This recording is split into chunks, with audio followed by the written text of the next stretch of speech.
Bismillah, alhamdulillah, wassalatu wassalamu ala rasulillah wa ala alihi wa ashabihi wa man tabi'ahum bi ihsan ila yaumil qiyamah amma ba'du. Kelas 8 rahimani wa rahimakumullah. Insyaallah hari ini kita akan melanjutkan pelajaran yang ke-11 bagian akhir dari surat Al-Qalam. Di bagian akhir ini Allah Subhanahu wa taala menceritakan dakwahnya Rasul sallallahu alaihi wasallam yang bagaimana sikap orang-orang kafir terhadap dakwahnya Rasul dan menutupi kebenaran yang dibawa Rasul, mendustakan wahyu yang turun, dan Nabi pun Shallallahu Alaihi Wasallam merasa sempit, merasa dirinya terganggu, merasa dadanya sempit kok seperti ini. Maka Allah Subhanahu Wa Taala menghibur Nabi Shallallahu Alaihi Wasallam, memberikan kabar gembira bahwasanya Allah Subhanahu Wa Taala selalu menolong hamba-hambanya. Nah, Allah Subhanahu Wa Taala berfirman, A'udzubillahi minasyaitonirrajim. Fadharni wa man yukadzibu bihadzal hadis.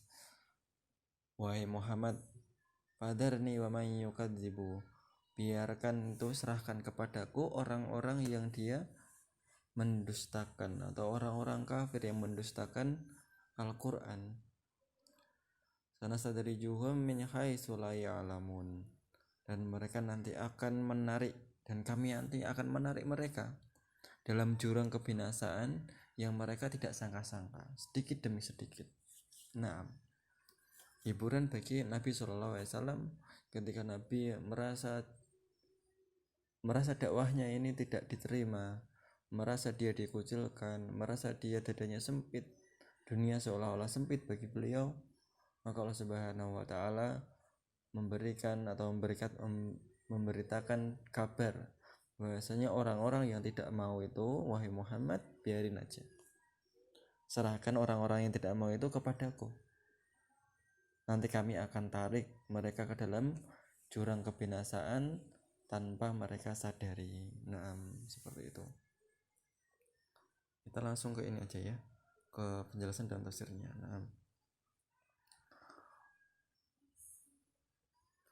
Wa umli lahum inna kaidi matin. Wa umli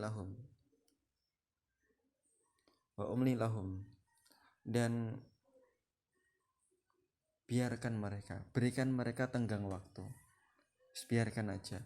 Inna kaidi matin, serahkan kepadaku, biarkan saja orang-orang mereka, tunggu saja. Dan kemudian Allah Subhanahu Wa Taala memberikan janji yang terakhir di ayatnya, inna kaidi matin, sesungguhnya makarku lebih hebat, lebih kuat daripada orang-orang kafir tersebut. Nah, orang-orang kafir mempunyai makar juga terhadap Nabi Sallallahu Alaihi Wasallam, tapi Allah Subhanahu Wa Taala makarnya lebih baik, lebih tangguh dan lebih kuat. Am tas'aluhum ajran fahum mim maghramim musqalun. Allah mengingkari orang yang mendustakan dengan mengatakan, apakah engkau minta dari mereka balasan materi baik harta maupun yang lainnya agar mereka masuk dalam dakwahmu, sehingga dengan itu memberatkan dan menyulitkan mereka? Am indahumul ghaibu fahum yaktubun, atau apakah mereka punya ilmu gaib yang tidak diketahui oleh orang lain sehingga mereka menukil darinya dan membantahmu dengan sebagaimana engkau memberikan kepada mereka berita-berita gaib yang berita gaib itu turun dari Allah Subhanahu Wa Taala. Nah, setelah Allah Subhanahu Wa Taala menyebutkan keadaan kaum musyrikin yang menyebabkan Nabi Sallallahu Alaihi Wasallam merasa putus asa, maka Allah mengingatkan beliau dengan keadaan Nabi Yunus alaihissalam yang segera meminta azab kepada Allah. Kemudian Allah memberikan karunia dan ampunan kepadanya, dan Allah jadikan dia termasuk orang-orang yang soleh. Maka Allah mengatakan, fasbir li hukmi rabbik, bersabarlah atas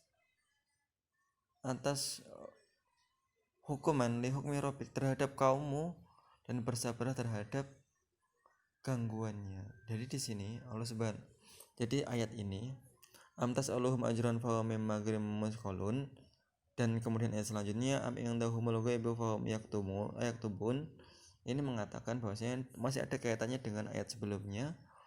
Rasul menginginkan orang-orang yang membangkang orang-orang kafir ini segera untuk diazab,